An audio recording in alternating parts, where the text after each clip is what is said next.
Namatay ang isang lalaki matapos masabugan ng granada sa kanilang bahay sa San Carlos City, Pangasinan. Nilagari daw ng biktima ang granada. Makibalita tayo kay CJ Turida ng GMA Dagupan. Halos hindi na makilala si Benji Mendez matapos itong masabugan ng rifle-propelled grenade o RPG sa kanilang bahay sa San Carlos City, Pangasinan. Patay ang 20 anyos na biktima dahil sa mga tinamong sugat.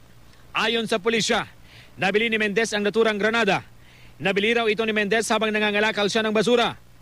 Nilagari daw ng biktima ang pampasabog dahil sa kagustuhang makita ang laman nito. Butas ito, tapos yung mukha hindi na makilala eh.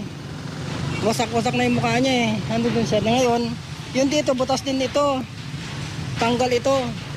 Nilalagay sa dulo ng Armalite. Doon may sasaksak yung kung gagamitin yun, parang ganito yung kalaki sa mic nyo.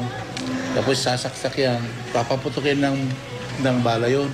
Nadamay sa pagsabog ang bayaw, hipag at anak ng biktima na kasalukuyang nagpapagaling sa ospital. Yung anak ko, tinamaan dito. May tama rin dito sa kabila, dito sa sa talampakan. Tapos yung binata ko naman, tinamaan dito sa tenga. Tapos yung anak noon, may tama rin.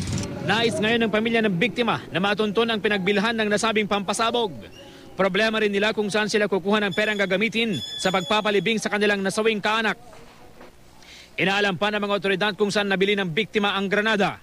Paalala nila sa publiko. Kung makabili kayo ng hindi nyo alam kung anong uring bakal o suspicious na hindi natin maintindihan kung anong klase, huwag nang kalikutin. CJ Turida, Nagbabalita, Pilipinas.